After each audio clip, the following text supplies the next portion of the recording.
6 years ago, no one believed that I could become a state representative. We were outspent 5-1. Ooh. Yeah. We were outspent 5-1. There were a couple of organizations, progressive organizations, that were like, this is our candidate. We want to go with the one that the establishment does not want. One of the main organizations, and they all lined up together. They did. One of the main organizations was top. People said there's no way she's gonna win. 6 years later. Woo!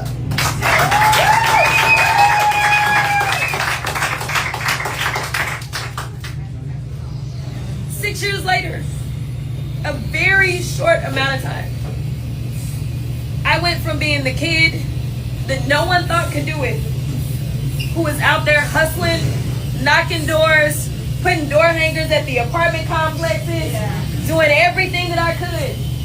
We were in the midst of George Floyd. Was that election or the other? No, it was that one.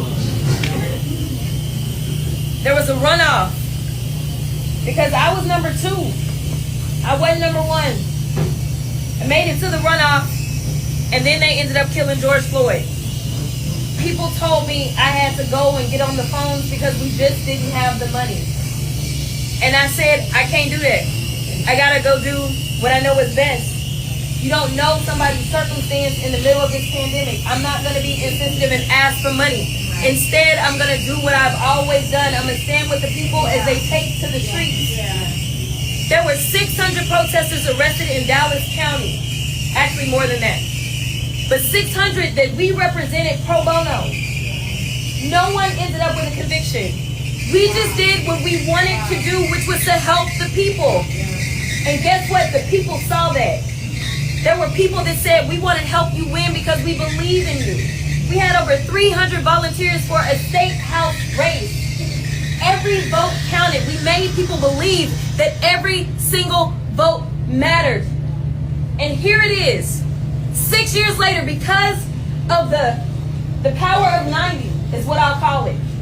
I am standing here on the cusp of becoming the Democratic nominee in the state of Texas.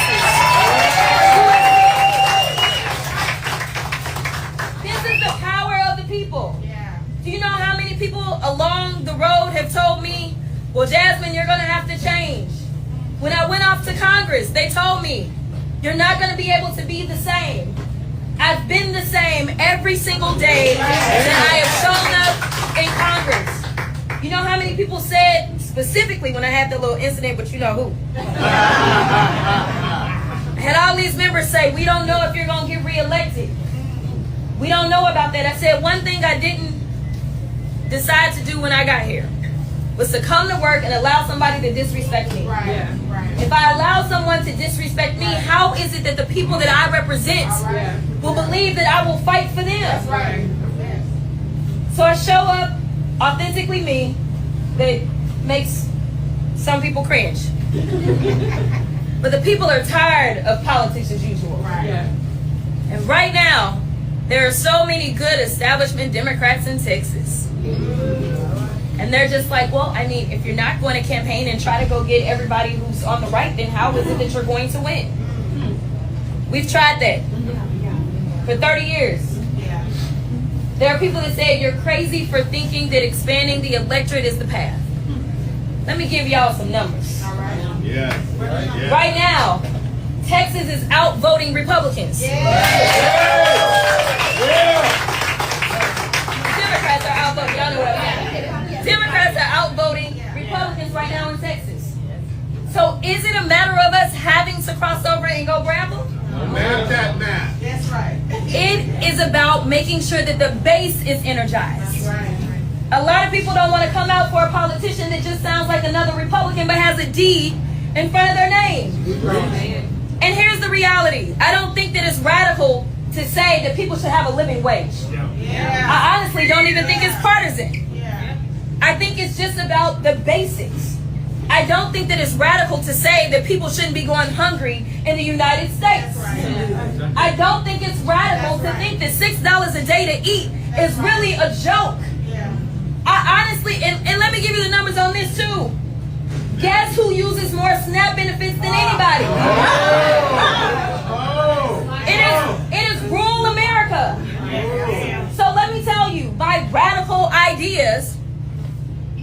obviously are to benefit everybody. That's right. I don't think it's radical to say that people should be able to afford a home in this country. Yes. I don't think it's radical to say that people should have access not only to a good paying job, but one that makes sure they are going to be safe. That's right. I don't have radical ideas. That's right. As a civil rights lawyer, I have really kind of like basic ideas. And frankly, anybody that wants better in their lives, no matter if they consider themselves a Democrat or Republican or an independent, then they are welcome here. But I am not going to compromise my values and pretend like I need to bend the knee to rich folk. I'm not going to pretend like it is okay for people in the Epstein class to somehow avoid accountability. I'm not going to pretend like it is okay to have a president who thinks he's a king and sits up there and continues to enrich himself. Oversight. And I will not back down. That is what you need to understand. Most people that are frustrated with Democrats and Republicans, they're frustrated because they say y'all are a bunch of cowards. Because when it's time to stand up and fight, they fold. I'm going to tell you right now that my record is one of fighting. I ain't never folded. Not a day in my life. Y'all never have to worry about where I stand. You know where I stand. Let me tell you something. I ain't going to tell y'all about that vote. I was going to tell y'all about a certain vote, but it gets people a little funny acting. But nevertheless, you never have to worry about where I stand. You know how many people had to call my office as it relates to ICE funding? Ain't nobody called me. You know why? They knew exactly where I was going to be. They didn't have to call me. I am always a sure thing. They knew that I wasn't going to vote for that nonsense. I mean, that's what I'm saying. Like, you can't afford to have a wild card in this moment. All right. That's just that. You need a proven, dedicated fighter who also just happens to know what she's doing.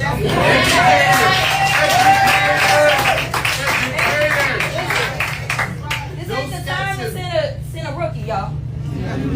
It's not. Listen, me going to the Senate is me going across the hall. That's what it is.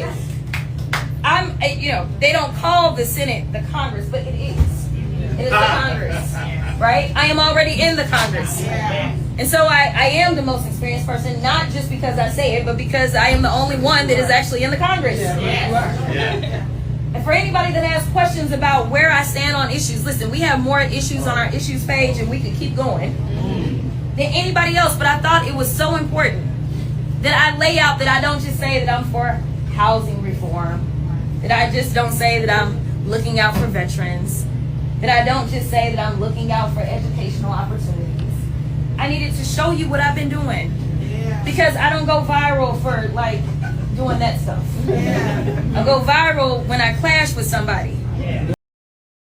Just curious, just to better understand your ruling, if someone on this committee then starts talking about somebody's bleach blonde, bad built butch body, that would not be engaging in personalities, correct? A what now? Chairman, I make a motion to strike those words. I don't think that's Hold on. part of I'm it. trying to find clarification on what quality. Chairman, motion to strike I had no those idea words. what you just said. We're not gonna do this. Look, you guys earlier literally just. You just voted to do it. Y'all did it first, so you don't just voted to do it. Order. I'm trying to get clarification. Look at, calm down. No, because this is what y'all do. So I'm trying Hey, to get Miss clarification. Crockett, you're not recognized. Miss I can't hear Crockett. you with your And you yelling. don't want Calm me to down. Be, Can no, you please calm don't down? tell me to calm down. Calm down. Because y'all Please talk calm noise, down. and then you You're can't out of take control. Because if I Look, Chairman, can come we and send talk outside to shit take a about break her, for 5 y'all minutes? gonna have a problem. Mr. Order. Chairman. All right, Chair. I don't know why Okay. you're Order. acting Chair like now that. recognizes. Not- But the reality is that is not the substance of who I am. That's just a little bit of the spice that comes with it. There is real substance. The reality is that, listen, ain't nobody ever gave a black woman too much in this world. I have always had to put in the work, and it has always been 10 times as much work. But it's okay. I mean, it's not okay. I understand what it is, and I rise to the challenge. But I also understand, and we have always said that this is not about any one individual. This is about us collectively. And understanding your power and harnessing that power and never giving up on your power. In this moment, the people in power want you to feel helpless. They want you to feel hopeless. I am here to tell you that this is our moment. Yeah. We are going to change the trajectory, not just of the country, but of the world. That's right now. People thought I was a crash dummy when I signed up.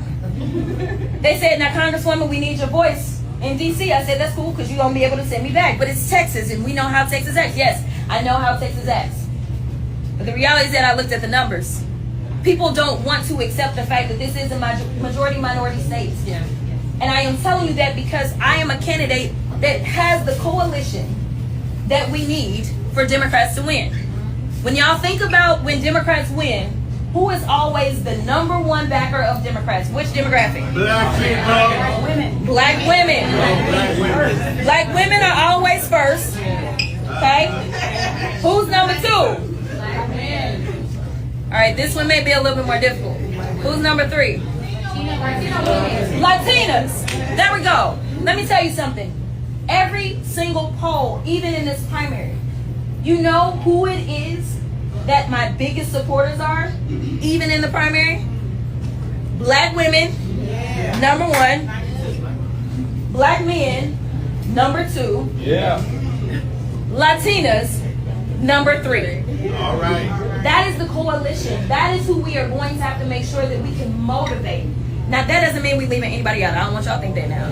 Okay? The other part of the coalition we've been losing for the longest time has been the working class. They keep talking about how Democrats keep losing the working class. For people that don't have a formal 4-year degree, guess who's been winning them? Me. By more than 20 points against my primary opponent. These are the things that we need to be thinking about going into November. It's the people that we absolutely have to turn out, the people that we can't afford to sit at home, because historically in the state of Texas, they have set the elections out.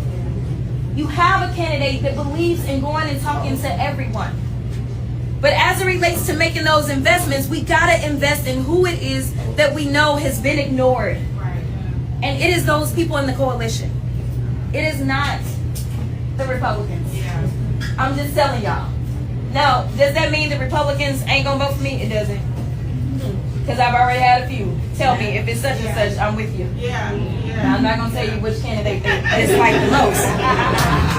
But honestly, anybody that is looking for better, because if you are in Texas and you are complaining about any aspect of your life, I will continue to remind them that the Republicans control the House, the Senate, and the gubernatorial mansion. I will remind them that the Republicans control the House, the Senate, and the White House. Whatever your issues are, it ain't the trans folks. They not the ones. Whatever your issues are, it ain't the diversity, equity, and inclusion. I want to be clear that they are distracted and they are divided. We need to be united in this moment. And we need to understand where the real opposition lies. It is not within. It is over there. So I am committed to doing everything that I can for the down ballots, because I have been there. I wouldn't be here as a down ballot candidate who only won by 90 votes. I understand the power of getting people into the state house, so that when they try to play the redistricting games again, we have the right people in place. We cannot look at this and say that this is just this election.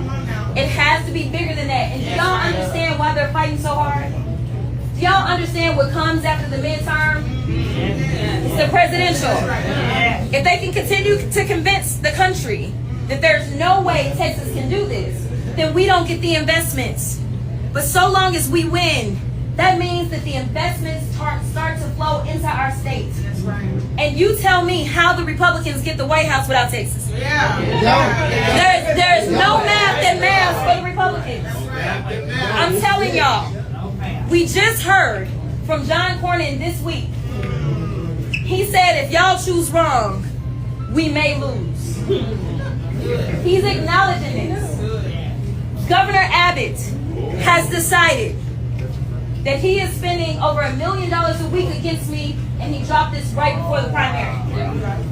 Some will try to convince you that the Republicans really want me. The money tells a different story. But these are the facts. Just follow the money. So listen, we got to get out here. We got to work. We talk to everybody. The great equalizer has always been at the ballot box. Whether you are Elon Musk or an unhoused person, let me tell you, your vote counts just the same. So don't leave anybody out of this process. Part of that 90 that helps me was because I had the audacity to give out water to some unhoused folk, and it just so happened that all we had was Jasmine water because we were swagged out in that campaign.